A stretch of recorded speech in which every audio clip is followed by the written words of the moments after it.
Dice, es el pasaje más espantoso, es el pasaje terrorífico, porque creen que este pasaje está enseñando que una persona puede perder su salvación. ¿Cómo puedo evitar discutir con las personas? ¿Quiénes son los mormones? Oficialmente conocidos como la Iglesia de Jesucristo de los Santos de los Últimos Tiempos, porque donde 2 o 3 se reúnen en mi nombre, ahí estoy yo en medio de ellos. Entonces, ¿por qué tengo que ir a la iglesia?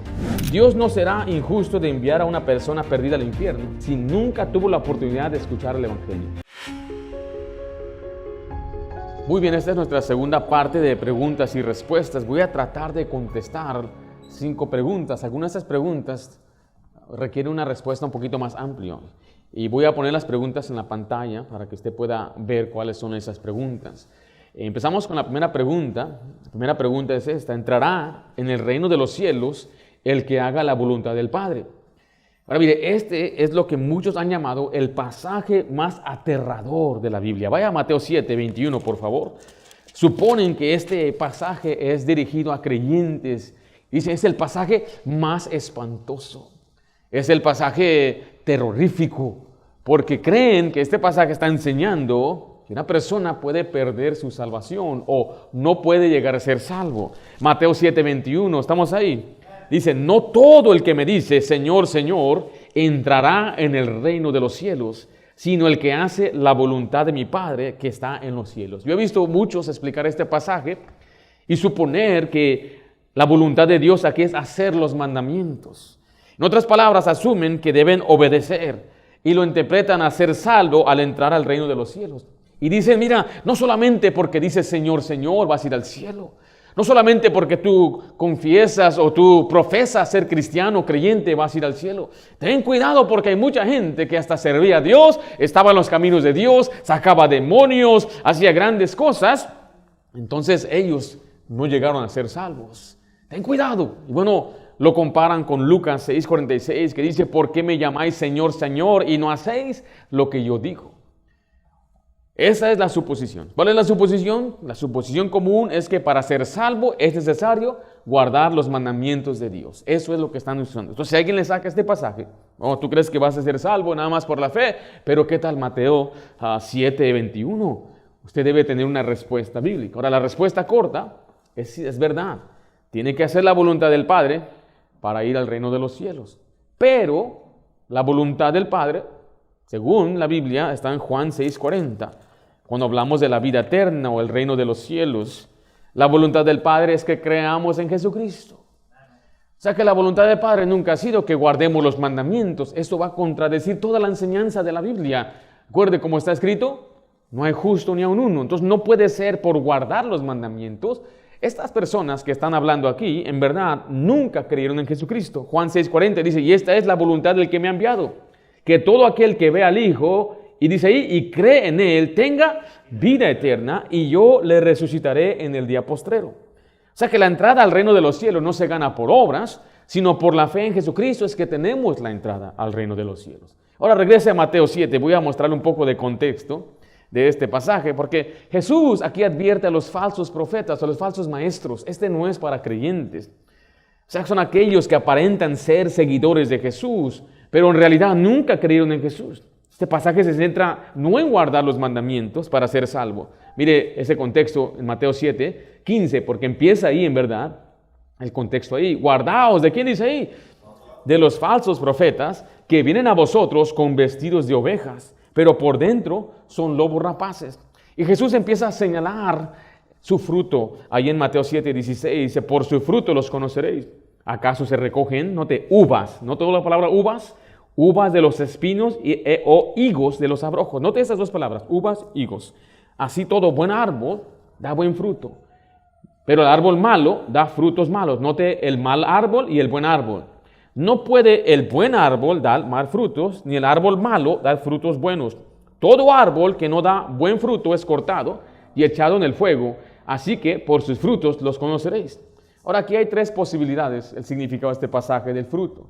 Muchos creen que se refiere a las obras, otros creen que se refiere a discípulos, y algunos piensan que se refiere a una enseñanza o doctrina, o sea, sus palabras. Pero vamos a ver, por favor, Lucas 6:43, vaya allá, por favor. Yo creo, mi postura es que el fruto aquí de los falsos maestros se manifiesta especialmente en su enseñanza y doctrina. O sea, porque los falsos maestros siempre tienen apariencia de piedad. ¿Ha notado que los falsos maestros, ellos actúan, saben cómo actuar, saben tener esa apariencia? O sea, muchos falsos maestros, aún los religiosos, Pablo dice que tenían conocimiento de la palabra de Dios e intentaban alcanzar a Dios. Por ejemplo, Pablo, él tenía un alto estándar de vivir, tenía una santidad muy alta. Y el problema de ellos es que ellos dependen de sus obras o de su vida para ser salvo. Entonces, este asunto de que sus frutos, por su manera de vivir, esa es la manera que usted sabe si son salvos. Porque entonces dice, todo árbol que no da buen fruto es cortado y echado ¿a dónde? Dice ahí, en el fuego. ¿Qué es el fuego? ¿A qué se refiere? Al infierno. Ahora, estos vienen en el nombre de Jesús. Jesús en Mateo 24:5 dice, porque vendrán muchos en mi nombre. Pero mire en lo que dice Lucas 6:43. Note qué es esa frase ahí, buen árbol. Recuerde, vimos buen árbol en Mateo 7, el que da malos frutos. Ni árbol malo el que da buen fruto. Porque cada árbol se conoce por su fruto. Pues no se cosecha, note, higos de los espinos, ni las zarzas se vendimian uvas. ¿Recuerda esas dos palabras las vimos allá?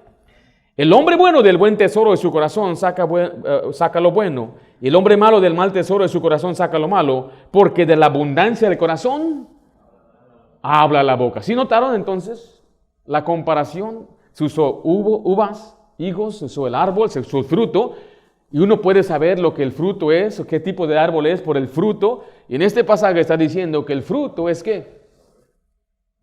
Las palabras de uno. O sea, yo no sé lo que cree este varón, lo que cree aquella dama, aquel varón, hasta que ellos hablen.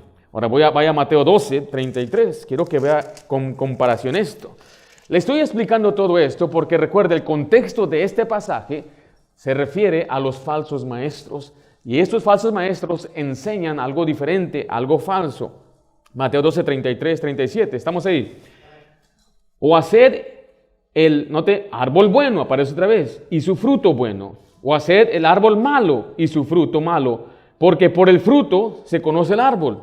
Generación de víboras, ¿cómo podéis, note, hablar lo bueno siendo malos? Porque de la abundancia del corazón habla la boca. El hombre bueno del buen tesoro del corazón saca buenas cosas, y el hombre malo del mal tesoro saca malas cosas.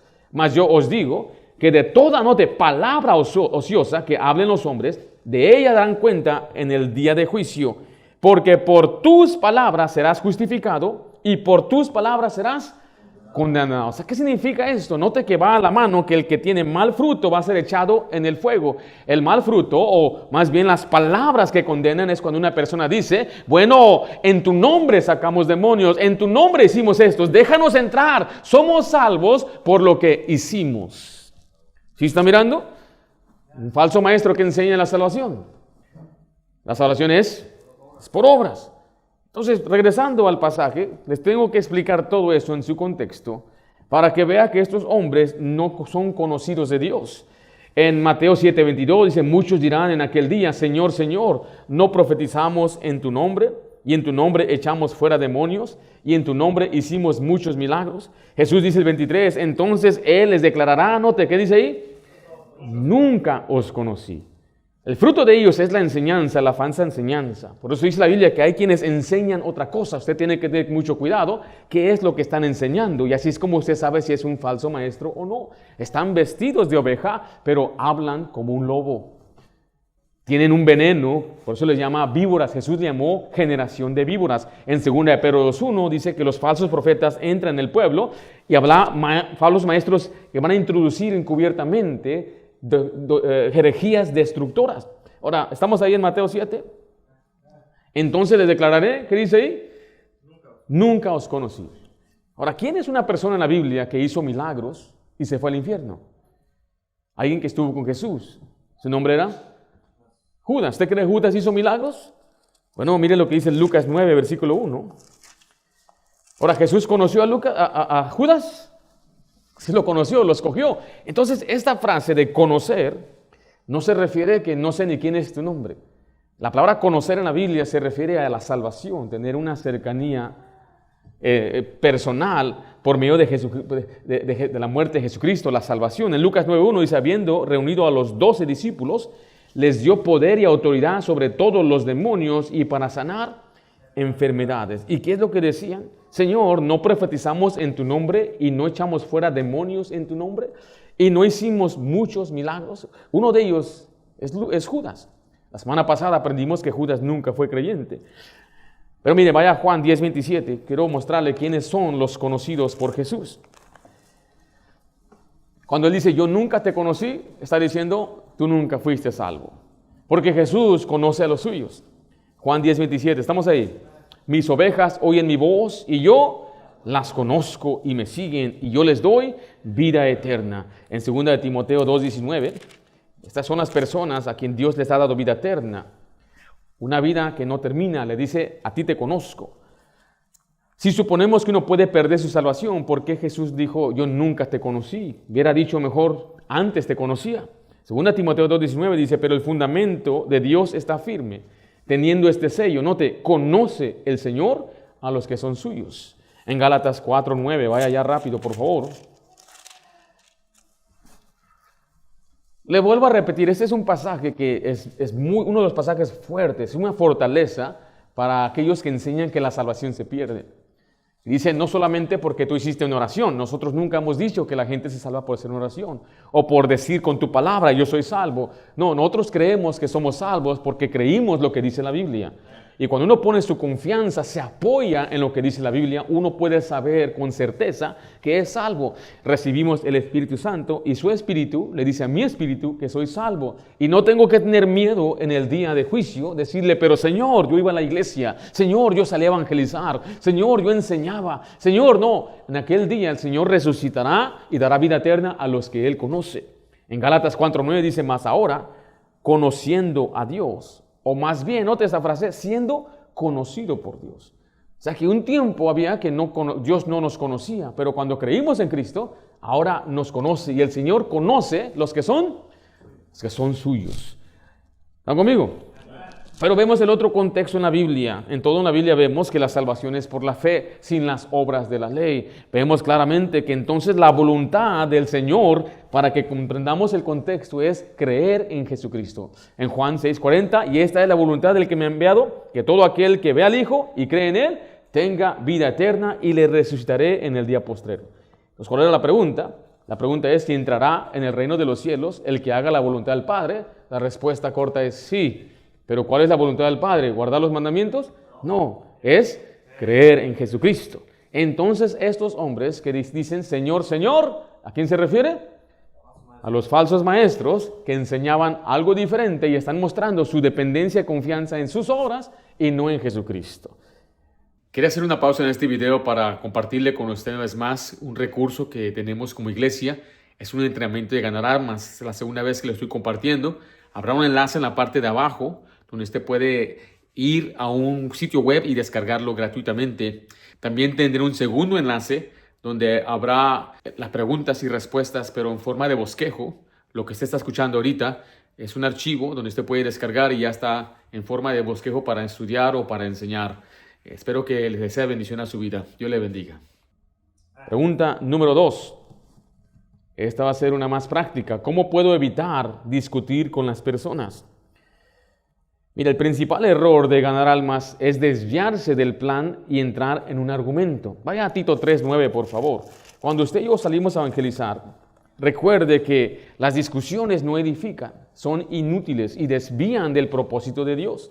No vamos a ir a alegar. Nuestro enfoque debe estar en presentar el mensaje de salvación y no debatir, especialmente cuestiones secundarias. Tito 3:9 dice ahí, pero evita las cuestiones necias. Esa palabra cuestiones habla de preguntas o argumentos, y genealogías, y contenciones, y discusiones acerca de la ley, porque son vanas y sin provecho. Mire, no conteste preguntas que no se trata con el mensaje de la salvación.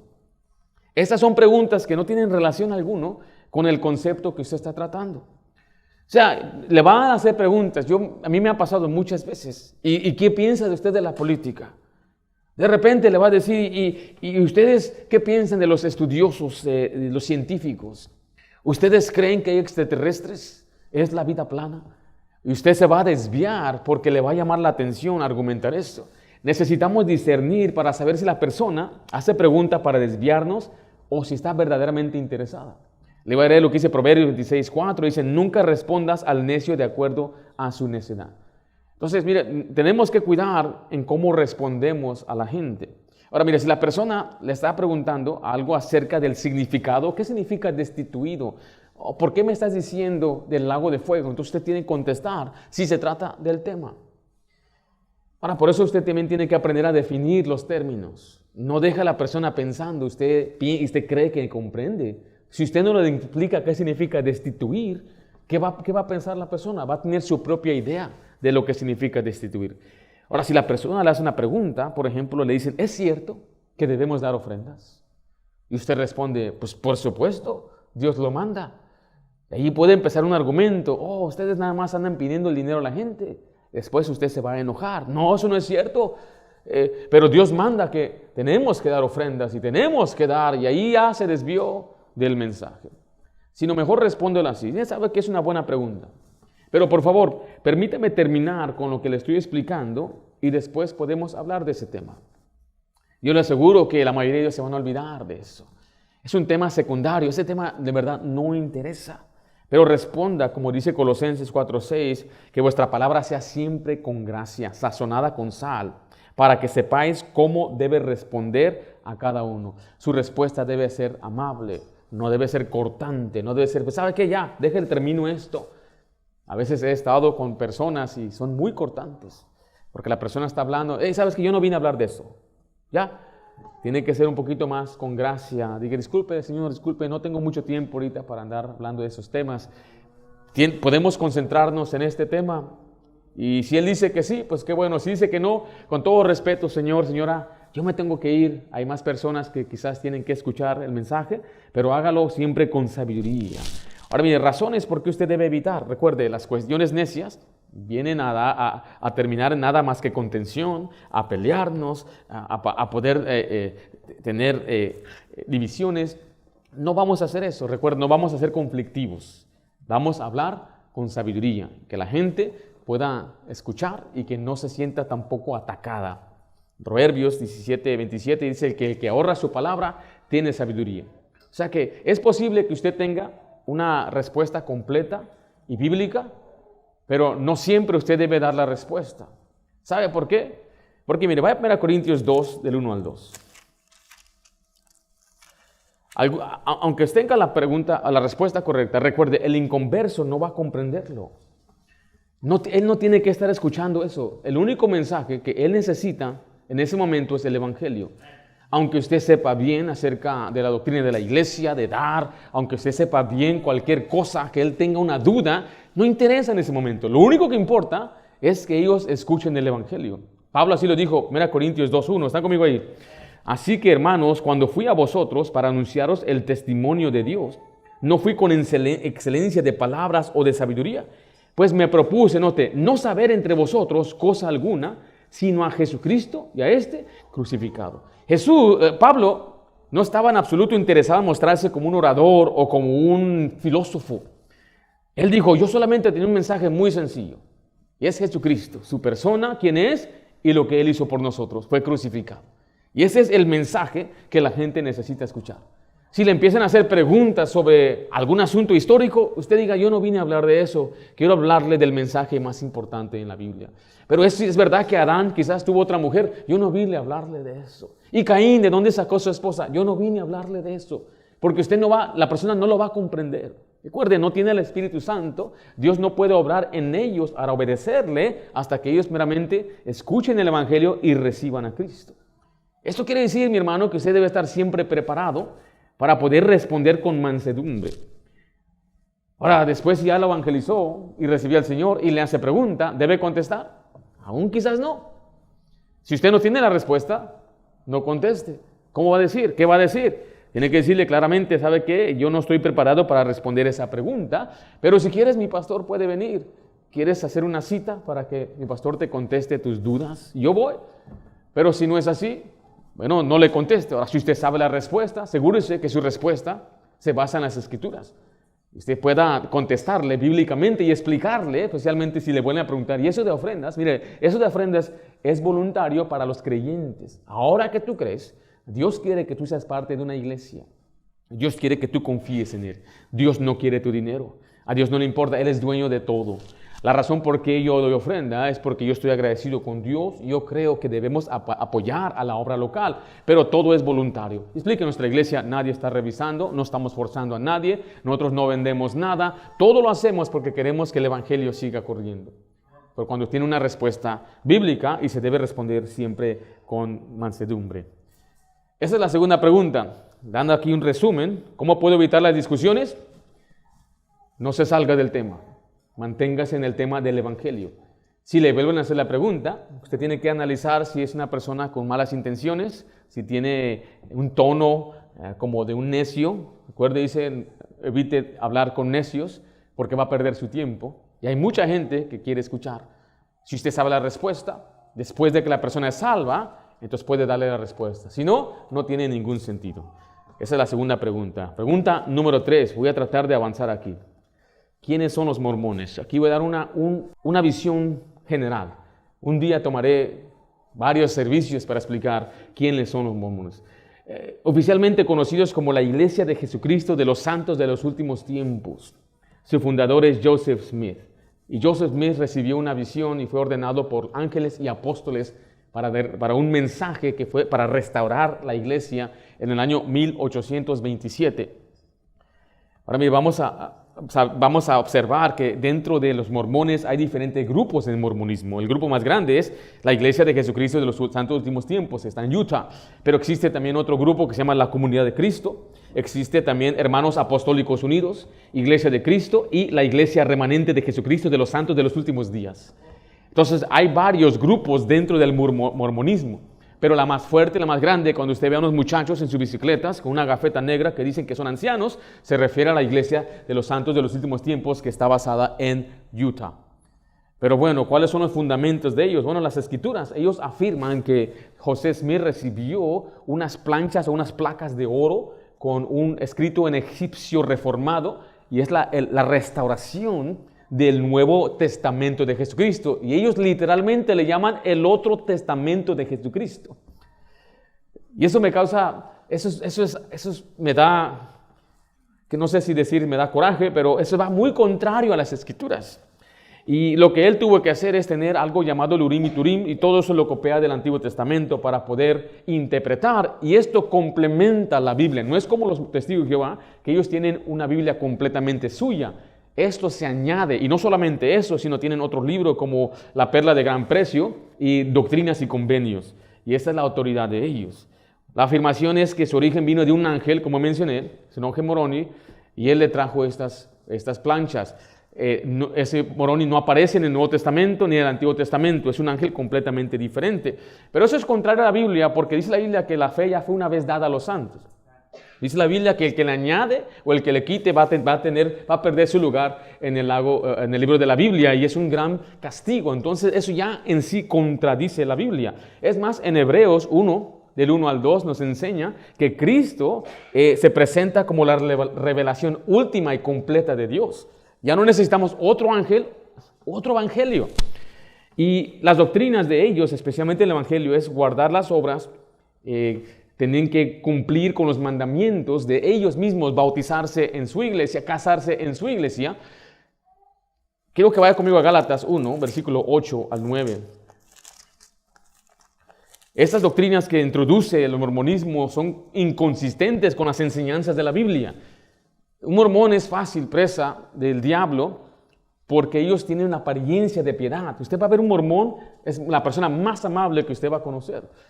Y eso nos debe poner a vergüenza a nosotros que tenemos el evangelio verdadero. Pero ellos tienen muchas enseñanzas muy raras. Por ejemplo, la enseñanza que los seres humanos pueden llegar a ser dioses y algún día tendrán su propio planeta.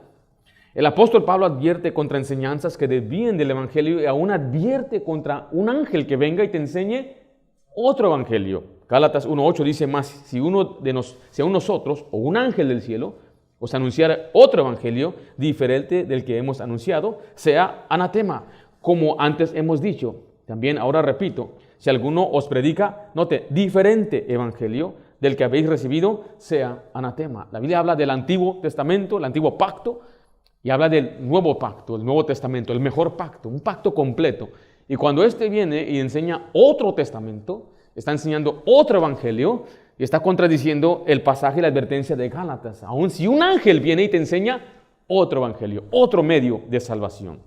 Sus doctrinas de Dios y Jesucristo es que Jesús, Él no es Dios. Jesús es el Hijo de Dios, aunque Él es una deidad y es un Dios. Enseña que no existe la Trinidad. La Biblia claramente enseña así en Deuteronomio 6:4 que Jehová es uno, pero en Juan 1 nos enseña que el verbo era Dios y en Juan 1:14 el verbo se hizo carne. No voy a desarrollar en este momento la doctrina de la Trinidad, pero también la creencia de salvación es obedecer y hay diferentes niveles del cielo, pero por guardar las obras y hacer los mandamientos. Eso contradice Efesios y muchos otros pasajes, que la salvación es por fe, es por gracia, no es por las obras, ni mucho menos por las enseñanzas. Ahora, ellos también tienen profetas. Hay un profeta ahorita, un apóstol, que él está allí en el templo, o que vive más bien allí en Utah, y él es el que dirige la iglesia y recibe nueva revelación. Y eso se refuta obviamente que la revelación final es Jesucristo. Creemos en la suficiencia de las Escrituras, se nos advierte en agregar o quitar de la Biblia y no hay necesidad de más profetas. Pero aquí le voy a dar lo último de ellos, las creencias extrañas de los mormones. Jesucristo es el hermano de Satanás. Dios viene de un planeta llamado Kolob. Jesús está casado con una esposa diosa. Jesús tiene hijos con una esposa o esposas. El jardín del Edén estaba en Missouri, sí, aquí en Estados Unidos. Los negritos no podían entrar al cielo antes de 1978. Entonces Obama no podía ir al cielo. Los mormones se bautizan en el nombre de personas fallecidas. Los mormones se convierten en dioses. Los mormones obtendrán su propio planeta después de la muerte. Los mormones usan ropa interior especial, una ropa mágica, y nunca se la quitan, excepto cuando se van a bañar. Y para ellos es un pecado. Lo que ustedes hoy hicieron es beber cafeína. Usted tomó café, usted tomó soda, usted está en grave pecado. Oh, hermanito, va al infierno por ese café que usted tomó. Cuando nosotros los bautistas creemos que sin café es imposible agradar a Dios. Ahora bien, esas son las creencias bien raras de los mormones. Y es muy triste porque, le digo, tienen énfasis fuerte en la familia, en el matrimonio. El matrimonio hasta tienen 3, 4, 5 esposas, dependiendo de la rama. Los mormones, estos que les menciono, de los últimos días, santos, ellos no practican la polígamo, pero los otros sí. Y ellos dicen, en cuanto tú puedas sustentar a 2 o 3 esposas, está bien delante de Dios. Y voy a hablar en otra ocasión de la poligamia, también no es bíblica, para que se den cuenta de ello. Pero mire, la última cosa de ellos que es absurdo, le voy a decir por qué. Porque ellos dicen que una tribu se vino de allá de Israel y cruzaron el mar y se establecieron aquí en Utah. Y ellos se registran en sus libros que había pirámides, una civilización, hablan de elefantes, camellos, jirafas, y no hay ni un solo rastro de esa civilización. Usted puede ir allá al Monte Albán en Oaxaca y usted puede encontrar rastros de una civilización que existió hace cientos y miles de años. Y hay a veces artefactos sí, que se encuentran, pero cuando usted va puede cruzar todo Utah y no encuentra ni un solo rastro, ni un solo hueso de un elefante, nada usted puede encontrar. Y esa es una de las maneras más fuertes que yo he hablado con los mormones. Les digo en primer lugar quién es Jesús, les empiezo a hablar de los planetas y les empiezo a hablar después de la falta de pruebas físicas, evidencias físicas de una civilización que no existió aquí en los Estados Unidos. Y los navajos y todos los indios nativos de aquí, ellos eran mormones, pero se alejaron de Dios y Dios los castigó con una piel oscura. Mi hermano, usted era un mormón y ahora ya no lo es. O sea, causa gracia, pero eso es exactamente lo que ellos creen. Ahora, ellos no le van a presentar nada de eso cuando se le presentan por primera vez. Ya cuando usted está entrando poco a poco, ya después de que le dieron un carro, le compraron una casa, le han dado de comer, ahí es donde se lo agarran. Y ellos invierten mucho dinero. Vaya a cualquier país, en México, en Sudamérica, los mejores templos son los de los mormones. Usted vaya aquí, maneje, encuentre un templo, va a ser maravilla. Los mejores materiales fueron usados. Ellos invierten mucho dinero en eso, invierten en ayudar a la gente. Se ganan el corazón de la gente y así es como de pronto les avientan entonces su doctrina. ¿Están conmigo? Muy bien, vamos a continuar. Pregunta número 4. ¿Es necesario ir a la iglesia? Vaya conmigo a Mateo 18:20, por favor. La pregunta es si la Biblia dice, porque donde 2 o 3 se reúnen en mi nombre, allí estoy yo en medio de ellos. Entonces, ¿por qué tengo que ir a la iglesia? O sea que la iglesia puede ser en donde yo esté, en mi casa. ¿Usted ha escuchado gente decir, yo puedo orar a Dios en mi casa? ¿Qué nos dice eso la Biblia? Bueno, Mateo 18:20, ¿están conmigo? Porque donde están 2 o 3 congregados en mi nombre, ahí estoy yo en medio de ellos. Y la suposición es que uno puede reunirse en cualquier lugar y no es necesario asistir a la iglesia. Uno puede orar en la casa, uno puede rendir culto a Dios en cualquier lugar y no es necesario que se congregue o vaya a una iglesia. Ahora, en primer lugar, este pasaje no tiene nada que ver con asistir a la iglesia, sino en tomar decisiones, escuche, dentro de la iglesia. Eso es lo ridículo de esta suposición. Es una premisa falsa.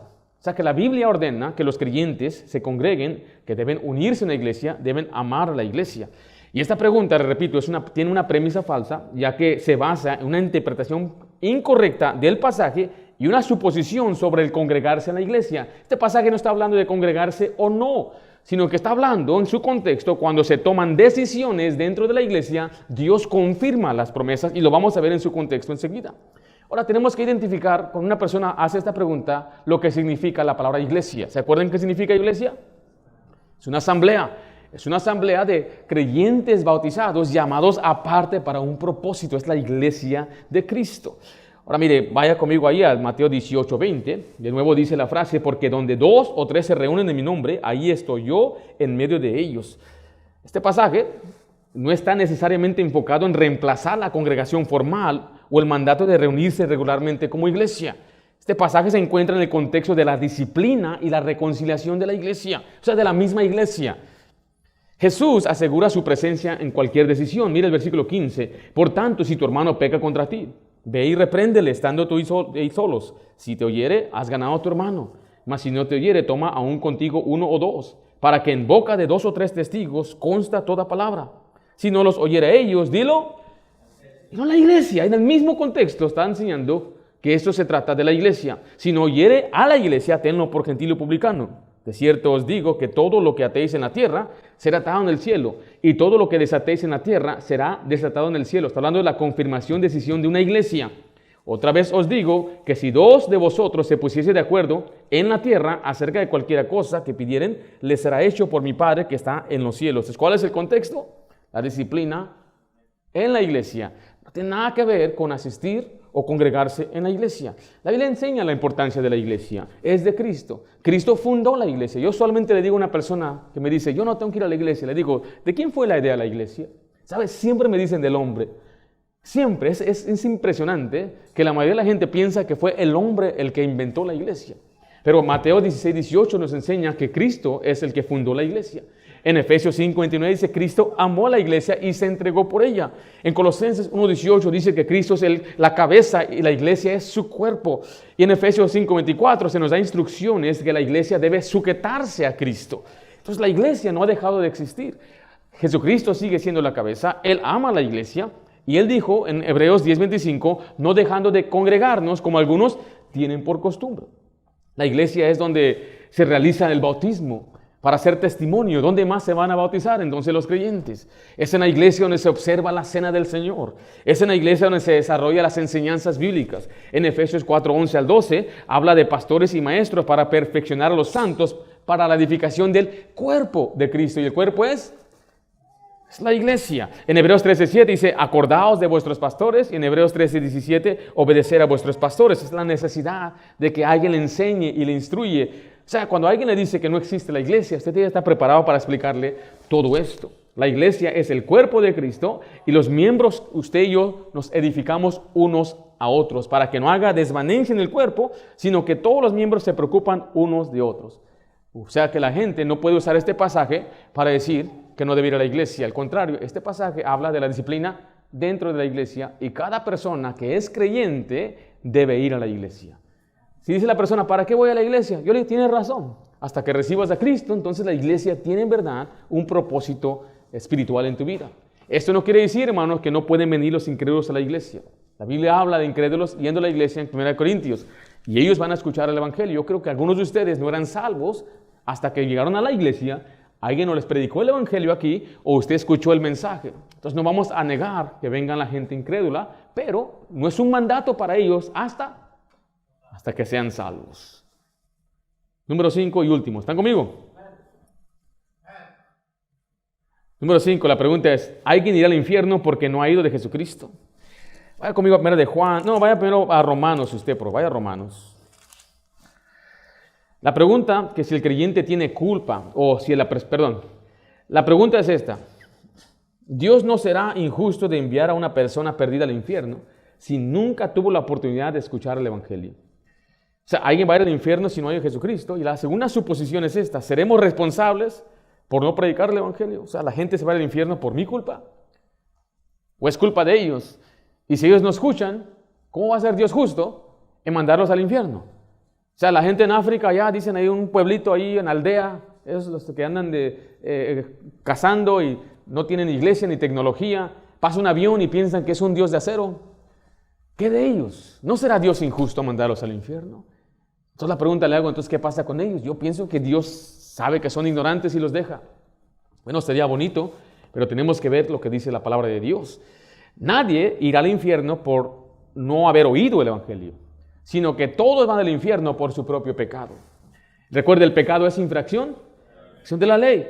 En Juan 8:24 dice, por eso os dije que moriréis en vuestros pecados, porque si no creéis que yo soy, en vuestros pecados moriréis. Entonces la gente cuando no cree en Jesucristo, se muere en su pecado. Si no oye, entonces no puede creer. Si no puede creer, no puede ser salvo y va a morir en su pecado. Entonces, ¿tenemos responsabilidad o no? La pregunta que hacen después, bueno, eso no parece justo. ¿Cómo es que van a ir al infierno si ni siquiera tuvieron la oportunidad de escuchar el Evangelio? Déjale hago estas preguntas a usted. ¿Usted cree que Dios quiere que ellos escuchen el Evangelio? ¿Usted más amoroso y más misericordioso que Dios? ¿Cree que Dios es santo y juez justo también?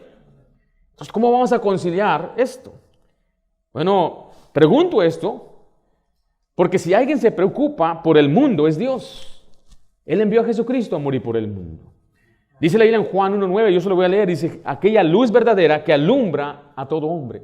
Jesús, cuando vino al mundo, Él trajo una luz y esa luz sigue el día de hoy. Él alumbra a todo hombre. 1 Timoteo 4:10 dice que Él es el Salvador de todos los hombres. En Tito 2:11 dice que la gracia de Dios se ha manifestado para salvación a todos los hombres. Y en 1 Juan 2:2 dice que Él es la propiciación no solamente de los nuestros, los salvos, sino de todo el mundo. No cite Juan 3:16 porque los reformados siempre tuercen ese pasaje y después voy a tratar un solo día de contestar unas 20 preguntas acerca de las creencias de la reforma. Pero note que estos pasajes todos implican que el Señor es el Salvador de todos. Él vino a salvar a todos. Él vino a morir por todos. Entonces, Él quiere que todos sean salvos y todos vengan al conocimiento de la verdad. Pero entonces, ¿cómo es posible entonces que se vayan al infierno si nunca escuchan de Jesucristo? Bueno, en Romanos 1:20 vemos ahí que Dios les ha dado testimonio. Y el testimonio viene aquí en Romanos 1:20. Esta es la luz que ellos reciben. Porque las cosas invisibles de Él, su eterno poder y deidad, se hacen claramente visibles desde la creación del mundo, siendo entendidas por medio de las cosas hechas, de modo, ¿qué dice la última frase ahí? No tienen excusa. ¿De quién está hablando? La gente en este mundo, todos cuando viven en la vida, aquí en la tierra, pueden ver el planeta, las montañas, las estrellas, toda la creación de Dios. Y Dios dice, de aquí yo me declaré a ellos.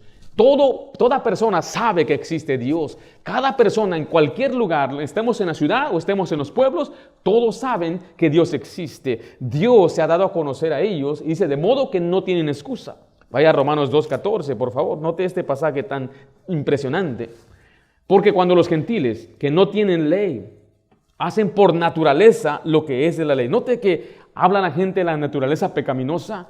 Este pasaje dice que los gentiles por su naturaleza hacen lo que está en la ley, obedecen la ley. Estos, aunque no tengan ley, son ley para sí mismos. Note, mostrando la obra de la ley escrita, ¿dónde? Sus corazones. Dios puso una ley en sus corazones, dando testimonio, note, su conciencia, mire, y acusándoles o defendiéndoles su razonamiento en el día en que Dios juzgará por Jesucristo los secretos de los hombres conforme al Evangelio.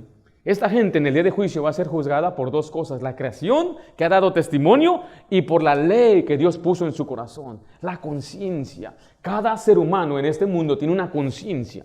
Y aunque no sea creyente, aunque no sea cristiano, tiene una conciencia que le acusa, eso está mal. ¿Cómo que el robar es malo en cualquier cultura, cualquier pueblo? El matar, el violar, el asesinar, todo eso es una ley que Dios puso en el corazón. Y en el día de juicio ellos van a ser juzgados por esa luz que Dios les dio. Entonces, ¿por qué nadie va a predicarle? Observe siempre en la Biblia, cuando una persona buscaba a Dios, Dios enviaba a un predicador. Cuando estaba el hombre eunuco saliendo de Jerusalén y él estaba interesado, tenía interés por la palabra de Dios, Dios le envió a Felipe y Felipe le predicó el evangelio. Cornelio estaba orando sin conocer al Señor y le envió a Pedro. Lo que tenemos que ver es que si hay una oposición satánica. En Hechos nos enseña el capítulo 26, 18, que existe la potestad del diablo, hay una ceguera para que abra sus ojos. En 2 Corintios 4, versículo 3 al 4, dice que si nuestro evangelio está encubierto, en los que se pierden está encubierto, el cual el Dios de este siglo ha cegado el entendimiento. O sea que el diablo ciega a la gente con un evangelio falso. Los religiosos, según Romanos 10, del 1 al 4, habla de los israelitas, que ellos tenían la ley y la seguían con celo, pero no por fe. Aún los religiosos están siendo engañados por el diablo. Y los siervos de Dios también son estorbados para no predicar el evangelio. Por eso dice la Biblia en 1 Tesalonicenses 2:18, pero Satanás nos estorbó. Entonces, ¿por qué la gente no llega a conocer a Cristo en las aldeas en África? Primero, porque tienen luz, pero no quieren la luz. Dice la Biblia que ellos no vienen a la luz porque sus obras son malas. Tienen conciencia, pero no les importa. Ven la creación y creen en muchos dioses, pero no le dan gracias al Dios verdadero. Por ello, entonces, Dios no envía a un predicador. Por otro lado, los predicadores no son obedientes, porque el Señor nos ha mandado a predicar el evangelio a toda criatura. Pablo dijo, ay de mí si no anunciare el evangelio. Oh, qué bendición es que tenemos predicar el evangelio como de buena voluntad. Y hay una recompensa, pero si no hay la voluntad, la comisión ha sido encomendada. Ezequiel habla de la sangre de aquel profeta que no predica el evangelio. Si tú no predicas, si no advierte contra el juicio, el pecador no se va a arrepentir. Y la sangre va a ser demandada de ti. Y Pablo usa esa misma expresión en Hechos 20, 26 a 27. Dice, por tanto, yo os protesto en el día de hoy que estoy limpio de la sangre de todos, porque no he rehuido anunciaros todo el consejo de Dios. Entonces note que Pablo está enseñando dos cosas. Él nos dice dos cosas. El pecador se muere y se va al infierno por su pecado. Él va a pagar. El juicio es porque él no obedeció los mandamientos y no creyó en Jesucristo. Pero por otro lado nos da una responsabilidad, que tenemos que ir y llevar el evangelio a los pecadores. Si usted va y le predica y no recibe, usted queda limpio de culpa del juicio de desobediencia a Dios. Pero si usted va y recibe a Cristo, qué bendición. Y si no recibe a Cristo, usted también queda libre entonces de ello. Ahora la pregunta, la conclusión es entonces la importancia nuestra de obedecer el evangelio e ir a donde Dios quiere que vayamos. Y ya Dios va a juzgarlos a ellos según la ley puesta en su corazón, la conciencia, la luz que Dios les ha dado. Pero últimamente vemos que están sin excusa. ¿Qué va a pasar entonces cuando muere aquella persona? Algunos irán al infierno porque no han oído de Jesucristo. No es porque no han oído, es porque no han creído. Y cuando no creen, mueren en sus pecados.